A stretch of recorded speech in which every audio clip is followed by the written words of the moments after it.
So, what if the most important life lessons aren't found in books, but in the memories and wisdom of the people who raised us?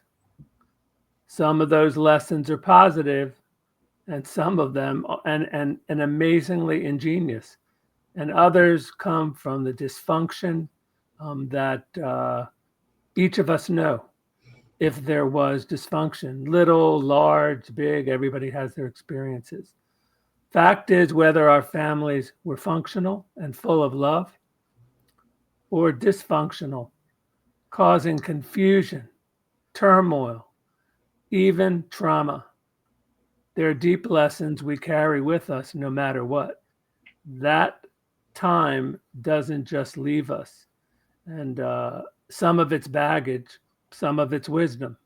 Um, we have to figure out how to negotiate that. It's what the big issue is. It's what we do with this stuff. It's not, this stuff exists. All of us go through it. We all have our families, whether they were, lacking love or whatever. We have them, but it's what we do with that information and with those experiences really that make a difference in our journeys in life. So stay tuned for the Discover Your Amazing Edge podcast, Mindset Shift Happens edition. I'm Zev Halpern, coming to you from Washington, D.C. And I am Sarah Polyakov, coming to you from rainy and sleepless in Seattle. And we broadcast nationwide, coast to coast, and worldwide. So our podcast, Mindset Shift Happens, it's always a tongue twister, is an outgrowth. Why? You know why? Because shit happens. That's It why. is. And it's an outgrowth. So the podcast itself is an outgrowth of our successful book, Discover Your Amazing Edge, where we discuss many ideas and opportunities to help you on your journey to success. We have a new website coming out soon with tons of opportunities for you to grow and move confidently to who you were meant to be. The journey is challenging, and we try to enlighten and empower you by focusing on the power source that's actually inside you and inside all of us. And that is called our unique edge. We call it a superpower because it's actually born of challenges and adversity, but contains the boundless energy that you need to carry you to your success and to climb that mountain and to finally get the success that you crave. So let's delve a little bit into what we bring with us through life from our experiences and our family. Some cultures honor their elders. It doesn't matter whether they were bad, terrible, horrible, wonderful, sweet, loving, whatever. They just honor them. It's their tradition and culture. And if they don't honor them, it brings, I don't know, it's not good. That's for sure. It's not good. What was your family like? Who raised you? Intact, parent led, one parent led, grandma led, grandparents, aunts, cousins, any favorites, any you just couldn't stand? Was it happy? Was it strict? Was it love? Was it strict? Strict. You're staying home. You're not going to that party. You're grounded for an entire month, Sarah. And don't look at me that way. Go to your room. Do you want more soap? Do you? Oh, yeah. You're going to eat soap, young man. Oh, my goodness gracious. Young lady, I told you not to say the F word. I'm coming with the toothbrush. Clean that mouth of yours. Yes, real stories, right?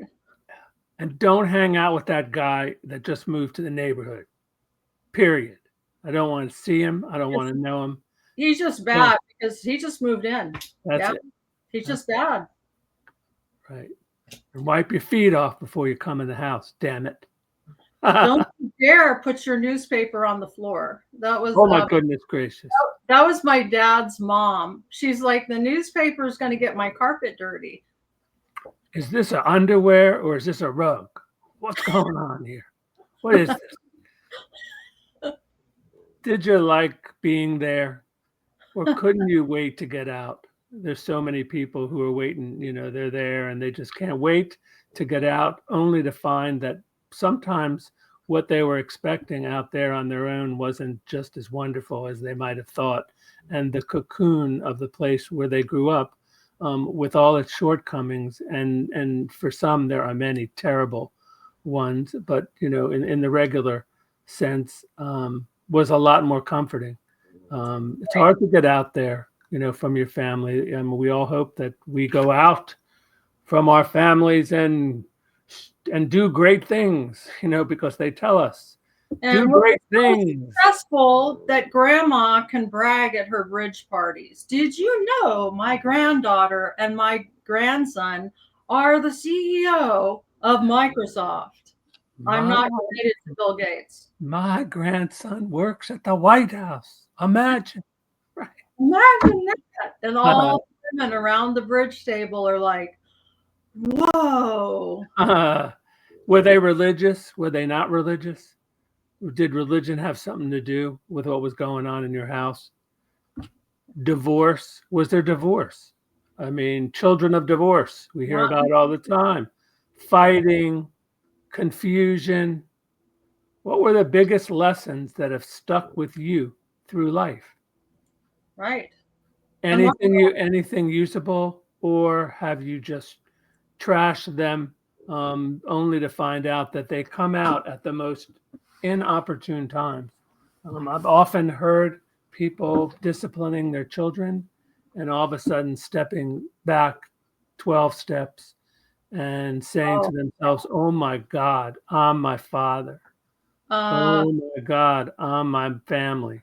At least they had insight, because I have seen parents discipline their kids in front of me, and I just want to take the kid home and say, I am revoking your license to parent.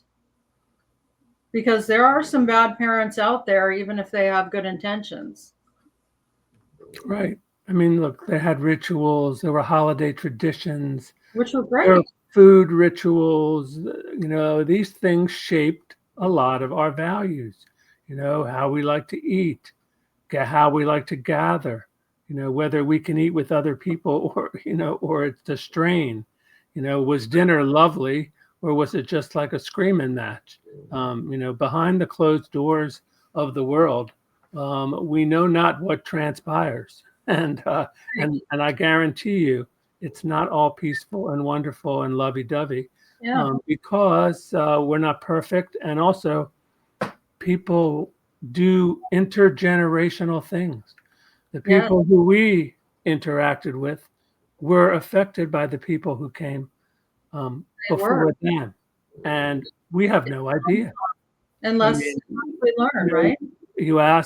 Sometimes you ask, like I ask about my namesake, and my namesake had some really good qualities, but my namesake also the one they say he had a temper. He had a temper. Ooh. So all this time, all these people. So why'd you name me after him? The others have with the temper. Why'd you name me after him? You want me to be like Zev with the temper? Or do you want me to react like don't have a temper? What's the story? But look, this was my namesake, and I'm dealing with it. My namesake is Sarah from the Bible, so I think she's pretty faultless. Here's a question, Zev.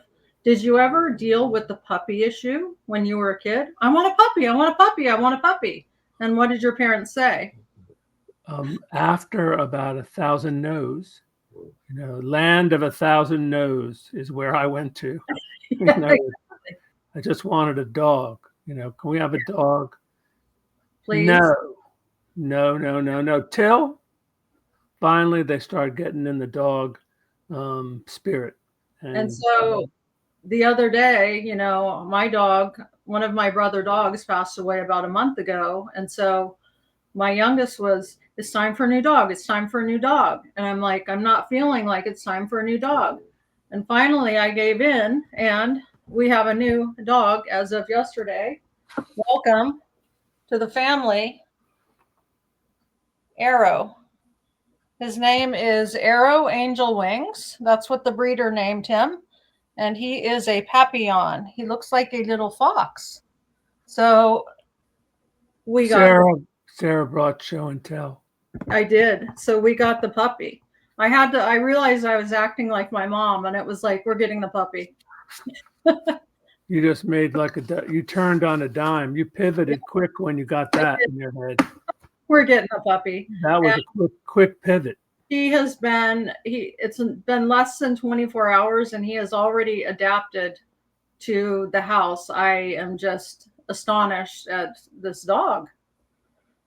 Yes, this little Papillon, the smallest spaniel on earth, and he's currently 3 pounds, and he's very silky. Yes. So besides all these other questions about people's families, did they have a pet? Did the pet matter? My first pet was a parakeet, and which I enjoyed immensely, and it made a difference for me to have a pet. Even though I was told I was irresponsible in taking care of my pet, because inevitably a lot of times parents end up picking up the poop, and at least for a while, and I understand. I mean, that's just the way it is. But what's the difference between people's advice and what they model? Because parents gave us a lot of advice and they modeled behaviors. And if you're an observer of life like I am, especially being, the middle child of 5, followed by twins, which was a great day for me when my sisters were born, because the attention spotlight came right off of me and gave me a lot of room to do a lot of things that I definitely would have never been able to do because I would have been the youngest. And the spotlight was always there. It sure felt nice when that spotlight fell off, because they were looking at these darling identical twins, and I couldn't be a happier brother, and because of all the time that it allowed me, as a boy. And, I was 7. So they give you advice. Take this advice, son. They might even sit you down, and tell you these long stories, or a grandparent who does that. Or we were amazed at what we saw. We saw them be regular people. They put their pants on like everybody else. They went to work. They pursued interests. They had hobbies, maybe. They were a little angrier than we wanted them to be, or they were a little more passive than we wanted them to be. But that's what they were. And a little of them is inside a little of us. And it's only through times of family and things like that where we start to realize just how much of it can rub off, and how important it is that the negative stuff, you don't have to travel through life with the negative stuff. You can vanquish it. You can find a way, to unload it. I mean, it's heavy baggage. And, if it affects you in a negative way, you have to make a decision. You have a choice. Go up the mountain, with a real heavy pack, of things that you absolutely don't need and actually contribute to you not getting what you want. Or you can let the pack go, and listen to the sound of it falling and explode, and that's a good noise. That's a good noise, because what that means is forward is lighter. You travel lighter. You don't have to have all that stuff that really you had no choice in picking up, because all the psychological experts who, we imitate. We imitate like there's amazingly, and there's been many, many studies about imitation. And, Bandura, famous, social psychologist, he did a lot of experiments on imitation, and we imitate from the time we're little all the way through our lives. But what are some of the core lessons we inherited? Like do it right the first time. Do it right the first time. Well, we don't always do it right the first time. No. It's hard. It's like, what if we don't live up to that? Yeah. Where I could tell you most people don't. So forgive yourself out there because you're joined by masses of people. Masses. There are masses of people who, guess what? They didn't do it right the first time, and they didn't do it right the second time. And guess what? Because they didn't figure it out, they kept repeating it, through a whole life. How many stories do we know about this? And then it becomes divorced only to marry somebody, just as bad, because they're attracted to the familiar. The familiar is our family. We gathered there, or we hid inside there, or we did whatever behavior we did, but it was inside something. It happened somewhere. It was a place. And some people wonder why they find themselves married to the mother that yells or the nitpicking father. Well, maybe it's probably because they had the mother that yelled or the nitpicking father, but that is a subconscious decision. It's not a conscious awareness. It's just 100%. I'll tell you how many couples I've sat in front of, how many couples I've sat in front of, and I've asked the question to, what was your mother like? Or asking the spouse what their in-law was like, because somewhere in there you get the truth, because it's hard to tell the truth because we're talking about our parents. A lot of us have trouble saying bad things. Others, curse their parents till the day they die. But, both of those are pretty intense. One is intense angry, the other is the other. So what are some other phrases? I mean, there's things I always, you make your bed, you sleep in it. I heard that a lot. I heard a lot. And the truth is that it's pretty truthful. I mean, it is truthful. We go out there and we make decisions. And sometimes we even know they're not great. Sometimes we go off the trail, and we do these things that aren't so great. right. And what happens then, Sarah? When we go off the path, Yeah. depends on the household you grow up in. I was grounded when I went off the path. My parents didn't believe in spanking, so the worst thing I got was soap in the mouth. But it was usually just being grounded to my room because I was a very outdoorsy tomboy kind of kid. That's what they would have called it back in the day. So being grounded to my room was the worst. What kind of soap did you eat? It was Dial.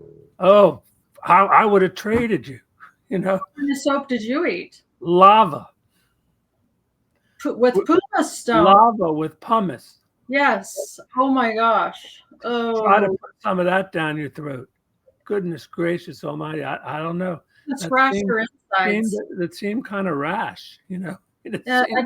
It seemed rash. And I was, what can I tell you? I must have done something where they just had to wash my mouth out with soap and think that was going to teach me some lesson, which I can tell you, I guarantee you, it did not.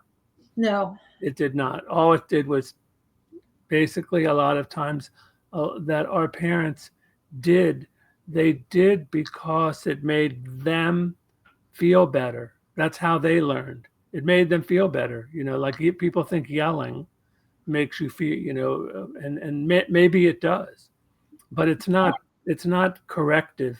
No, yelling. Nobody's going to get corrected, and no situation's going to get turned around from yelling, because yelling means fear, fight, flight, run from yelling, fright, flight. Get Yeah. out of there. Stop listening. Close it down because it's too overwhelming. You can't develop closeness with your children or your spouse by yelling. It just doesn't work that way. You can induce fear, and a person may choose to have a relationship with you that's based on fear, but do you really want that? Wouldn't you rather have a relationship based on love? And luckily for me, my parents didn't yell, and our relationship was based on love. I really lucked out in the parent department, I think. Well, I mean, for me, I'm sure I do what I do because of who my parents were. I mean, my father, I'm the son of the preacher man. I mean, Zeb is the son of the preacher man, father, rabbi, large congregation, the whole congregational thing. And I watched every day. I watched, this was a modeling thing. I watched people come into our house in need, not just in need, I would say in epic need, because they were in some kind of jam, or their children got themselves in a jam, or there was just great unhappiness in the land, and a couple was not able to deal with each other or whatever. And I saw it, and I saw compassion, and I saw a hand, and I saw hope, and that translated to me as that this is something you should do in this life. I mean, you don't have to spend your whole life doing it, but that if we do this, it's going to make a dent. Because we've talked about, Sarah, you and I, we've talked about kindness before. Kindness is a word. It's also an action. We can, it sounds really sweet, and it sounds lovely, doesn't it? I mean, it sounds just so perfect and clean and pure, but but it's a practice, that you have to do all the time. Or you have to try it out and see, I mean, we can't be kind to everybody. Not everybody sets, don't feel bad if you can't be kind to everybody in the whole world. Some people, they just don't want to receive your kindness because they're troubled. And they just can't receive well. But, like we said, what do the elders teach us about relationships? What do they teach us? They teach us about commitment or lack of. They teach us about patience or lack of, or middle ground. And they teach us about forgiveness or not, And or they teach us about grudge. I think on the ruler, it says forgiveness on one end of the ruler, and it says grudge on the other end, because some people are born into a culture of grudge, and it's hard to escape, and it's not pretty. And wars are started over cultures of grudge. And it hurts you. It hurts the person. Right. It's sad to have that inside of you that you've brought along from somewhere else, and you can't, extricate yourself from it because it's just it's such a burden. And then there's the big M. I'm referring to money. How your parents looked at money and spent money will affect you deeply. It will. Whether they were frugal, whether they were spendthrift, whether they were, they pursued it, they were entrepreneurial, or whether they were more conforming, to the paycheck. I mean, look, a lot of people do it in a lot of different ways, and you're born into it, and you're going to see it, and it's going to affect you. And I would recommend a book for everybody called Rich Dad, Poor Dad. It's been around for a long time, but if you want to get your own internal relationship with money straight, I would really recommend reading Rich Dad, Poor Dad, and also another book called The Millionaire Mindset. Those were the two books that really caught me in my 20s and caused success, I would say. So getting back to relationship skills that we took from the family, we absorbed it by watching. We watch TV, we watch movies. Guess what? Our lives are plays. We live inside the play. Sometimes it's hard to think about it that way because we think plays are a show. But the truth is that, onto the stage comes you, in the evening for dinner, in the mood that you're in. Onto the stage comes somebody else who had the, shittiest day of their life, onto. And there it is, whatever transpires, whatever happens, people either deal with it well or they don't. And that becomes the foundation for who we are, because certainly our elders weren't perfect. And we had to learn some of these things that we learned, not through contrast, meaning, look at this. This was my dad. This was my mom. This was my family.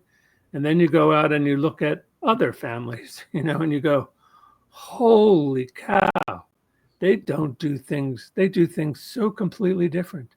They believe in this and they dabble in that. And it's a big awakening, and it's a big awareness for us to realize that, guess what? There are other ways to be, and other people were influenced by the people that came before them. And so what, Zev, were some of the best lessons that you learned from your family? Well, I had said, that, the lessons that I learned was that it's important to help people, and that it with all the things in life, it's a good thing to help people. You can do a lot of things. You can do all the other things too, and you can help people too. So, commended to people who are able to, to do that. And I also, that there were funny things, that I remember, an older uncle or something like that, and we were sitting with him. He was telling us our wisdom. He grew up in Europe. He had a whole life, before his life in the United States. And, he, in the end, he told us this one, and it was Yiddish. But in English, it's when the penis talks, the head is buried in the ground. Okay. Oh. If you can get that. When the penis talks, the head is buried in the ground. And I listened to it. I don't even know how old I was, but it stayed with me. I know it is an old Yiddish expression. It's very old, and many people know it. I know it on a literal level, but what does it actually mean besides the literal level? I think what it certainly means is that, when you're aroused, you can't think straight. And therefore, as they say, the little head starts to rule the big head. Yes, that is true. And the whole thing. But you have to remember, you were a girl, I was a guy.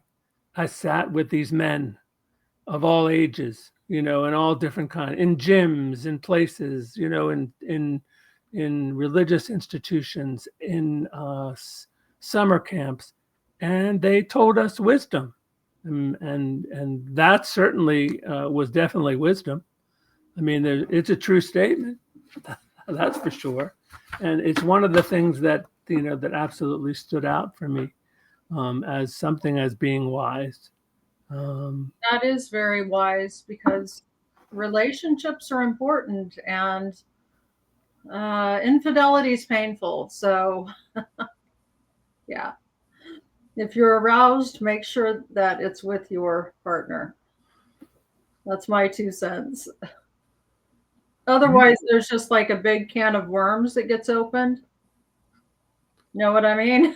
Yeah, because generational patterns, they either helped us,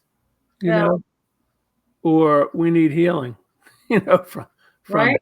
You And know, when either these things, you know, and, you know, this is maybe somewhere where we can, you know, And it's so interesting with infidelity. They found out that it is quite generational. Even if it was not spoken in the house, the child still observed, hey, dad goes out to the bar, coming home with another woman's lipstick on his collar. And even though mom doesn't speak about it, the child still files that message away. And then that man grows up, he finds himself having affairs, and that is very common in the affair space. So they have to unpack what dad or what mom did, because women can also have affairs, and really reflect. That's one of the ways they change the behavior. but, So you know, when those things happen, they're like bombs. They're nuclear bombs that affect generations they do. in ways that, you know, only will be told when the story's told. It's the radiation that sticks around. Absolutely. For And real. as other things, Right. as loss of job, you know, loss of income, um, worry and anxiety, you know, mental illness, you know, on the part of a parent Right. that's you know, left untreated, and things like that. These are all huge things, and you know, some of us um, were helped, you know, by what we learned, and others, you know, it actually it pushes us to find some kind of warmth somewhere, some kind of healing, soothing, something where we can do whatever we need to do to you know, find the solace, and move forward, because you could get stuck in that kind of hurt, and urging that if you do have baggage from your families of origin, or families that, you know, there are all kinds of families, um, Yeah. find a way Felt, to right. move past, find a way to move past, um, because create your own life. Sure, bring some of these things from our elders. We're bringing them anyway. Yeah, you're Whether we like it or not, you know, we are, you know, our past.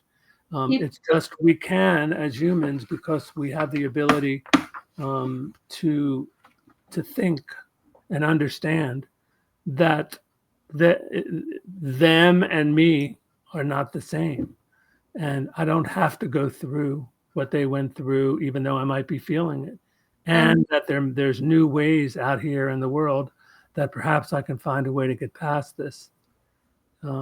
New regimens, new practices, new help, new support, new medications, whatever it may be. Um, you know, the past and the families that we grow up with, and the good lessons and the bad lessons from our elders, um, they're not going away. They're not going away. I mean, I'll end with this. As when we're in school, you would see scolding, scolding. right. People just, some kids getting scolded beyond, you know, I mean, your ability to even watch. You know, I mean, some kids thought it was funny, other kids thought it Oh, was whatever, but something was going on between the teacher and that person, that where there was something familiar, and there was something being acted out. yeah, That moment, God. that 30 seconds, that 60 seconds can Awful. affect people for their whole lives. I Their whole lives, they can think, you know, that you're not going to amount to anything. You're going to grow up and be a bum. You know, these are the negative ones. You know, that they're you know, you think what are you going to be, president? You know, Yeah, those kinds of things. They're very negative. You know, yeah. and they're hurled. They're slung. They're not given. This isn't like Oh, wisdom given. This is wisdom slung at you, and I'm like a big shit ball, you know, coming in, woo, coming right at you. and Zev, have you ever had the experience of having like almost secondary trauma because of what you saw happen at somebody else's house? It didn't happen to Absolutely. you. And go away, and you say, this kid has to live like that. Like I And will, nothing he can do about it because, and if you say something, they're going to give you, more, what than you ever asked can for. I tell you a tragic story? And I wonder to this day if this child is still alive. When I was 4 years old, I used to play with the little boy next door who was my age, and his mom was Avon. She sold Avon. And I don't know what the father did, but he would often, Avon calling. yeah, the dad would often come home drunk, and my mom was aware of this. So she would usually come and get me before that happened. But one day, dad comes home drunk. My mom was not aware. And the first thing he does is he grabs my friend and he pulls his pants down and he starts belting him.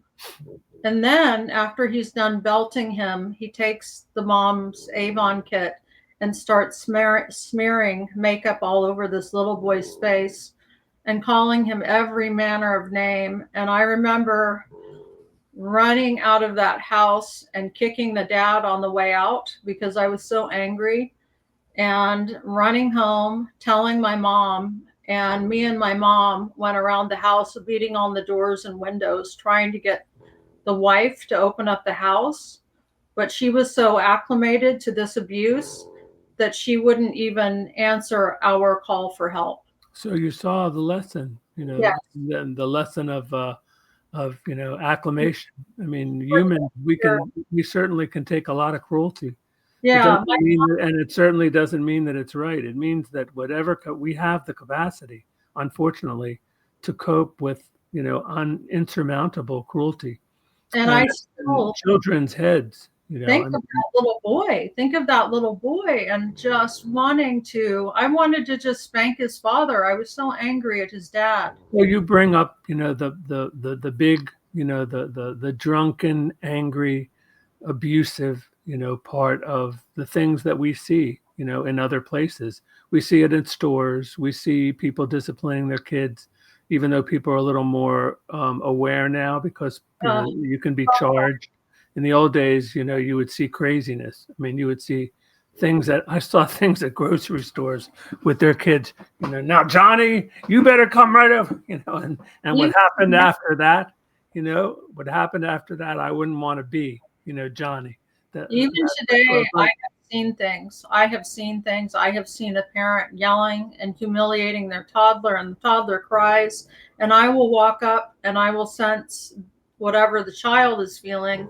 And I'll say, "Hi, are you hungry, sweetheart?"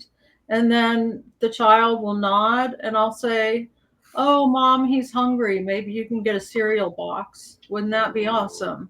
So I will actually intervene in that way, but I won't be angry at the parent. I'll just figure out what the child needs because the parent is so frazzled. And when you find out, then the parent can hopefully provide it. So yes, I am that person. well, I mean, let's wrap things up with how do we carry these lessons forward? You just, I mean, it kicked up some pretty negative stuff, that you saw that were certainly a contrast to, to any way that you would want to be, and um, how do these lessons show up in our lives? It's good sometimes to be aware of where these things came from. Um, how we can ask our elders for stories and advice and life reviews. Important. Interesting. There is wisdom to be had. Unfortunately, again, our society has developed a certain disrespect for the elderly. Maybe people live longer and, they're more at the end when they're older and they're telling these stories. They're not, it's soon to be over. But Um, the elder, maybe that's what it was, that the elders before didn't live quite as long and they were, but they're still the elders in our society are still our national treasures. That's what I believe. So if you can sit down even with your iPhone and videotape your great grandfather if he's still around, or your grandfather, or maybe it's dad, maybe it's mom, if you can just get some of their best life stories, you will cherish those for generations. We're so lucky to be in an era where we can actually videotape people. to show our future grandchildren. So find a way, to recognize your elders, listen to them, even knowing, their relationships. Maybe they were complicated, but, let's hear the good stuff. And guess what? We're going to hear some of the bad as well. So been an interesting conversation. We could probably talk about families for a long time, and there's so much more. We didn't delve into sexual abuse. We didn't delve into that whole thing. That's that's a dive into a whole nother thing, and that requires a whole show, and we'll do that, or even several shows. It's such a complicated thing. But anyway, we're here twice a week on Tuesdays, and we're going to see you again on Friday. These podcasts are on many different podcast platforms, including iHeartRadio, Amazon, Spotify, Apple, numerous other ones, and we invite you, as Sarah was telling you at the beginning. We'll soon be announcing our new website, and I hope that you'll take advantage of many opportunities that are out there. So look, have a great rest of the week. It's Tuesday, and we got a little bit to go. And we'll see you again on Friday for Spicy Fridays. We delve into relationship world. So enjoy your new dog, Sarah. Thank you. And it's lovely. Thank you. Nobody asked me, how much is that doggy in the window? I'm not going to. Okay, good. I'm not going to. You enjoy that dog. Thank you. And, we'll see you again. See you soon. Bye, everybody. Bye.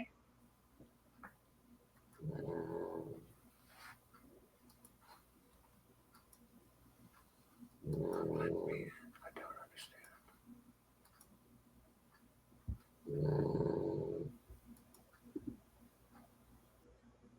We're out.